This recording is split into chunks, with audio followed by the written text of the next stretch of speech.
Once upon a time, a frantic horse galloped towards a house, bursting through the door to find a man inside. Outside, a lonely cat looked on with sad, hungry eyes. Meanwhile, a reckless driver named Rose, chatting on the phone with her teacher, Professor Craven, swerved to avoid hitting the cat. Feeling responsible, she took the cat to a shelter and adopted him. Rose, a bee researcher, named the cat Becket. They shared many happy moments, including a time when Becket got stung by a bee. But as time passed, Rose noticed Becket was getting chubby. Then, Rose's ex-boyfriend Larry, an allergy-ridden bee expert who was helping her with her experiments, showed up for a visit. When Larry was rude to Becket, Rose locked the cat outside. Becket tried to squeeze back in through the cat door, but he'd gotten too big. The next morning, determined to stop Rose from leaving with Larry, he tried sabotaging Larry's car tire, but they ended up using another car. Larry and Rose met with Professor Craven to discuss their project on bee conservation. The professor pretended to love their idea and encouraged them to present their findings on a grand stage. But behind their backs, the conniving professor hired 2 henchmen to destroy their hard work. Unaware of the plot, Becket, crushed by the car he'd tried to sabotage, found himself at the reincarnation center. He was told he'd used up all his lives and had no more chances. Filled with remorse for wasting his previous life, Becket became emotional. This sincerity earned him a pardon from a character named Grace, and his boss, unseen by Becket, granted him a remarkable 9 new lives. But there was a catch.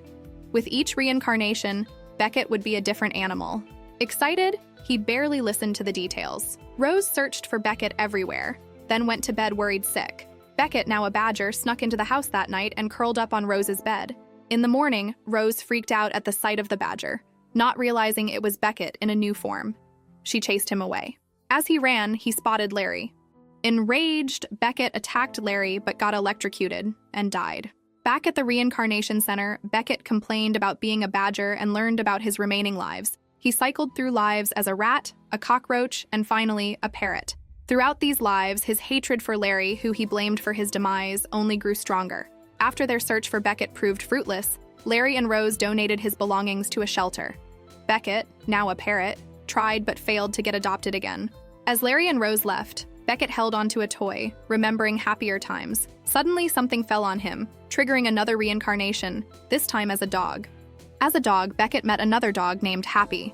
Using his keen sense of smell, he tracked Rose's scent and raced to her house, where he managed to chase away the men Craven had sent to destroy their project. Excited, he hopped onto the back of their car but was thrown off when they sped away. He ended up drowning in a river.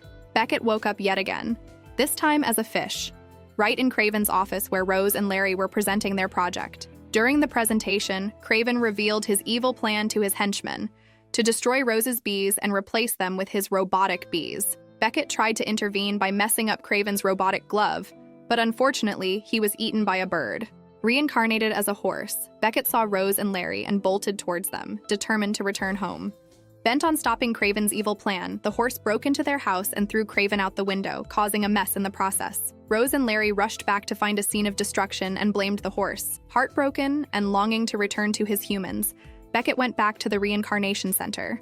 Hope, a figure at the center, told him he still had unfinished business. Reincarnated as a bee, Becket stung one of Craven's henchmen who was tampering with the bee serum. This alerted Larry, who confronted the henchman but was quickly overpowered. Becket pleaded to be reincarnated as an animal with claws, and luckily, he became a cat. Together, they fought off Craven's robotic bees. Rose managed to escape the chaos by diving into a river. Becket, determined to save her, jumped in after her. He succeeded in rescuing Rose but drowned in the process. Back at the reincarnation center, they welcomed him back with open arms, celebrating his bravery and his transformation. Years later, Rose and Larry, now married, brought their daughter to the pet shelter to pick out a new furry friend. Becket, reincarnated as a tiny kitten, watched from the arms of Grace. When his eyes met Rose's, a spark of recognition flickered within her. Remembering her love for bees, she decided to name the kitten Becket. And so, the story ends, with Becket finally surrounded by the love of his human family.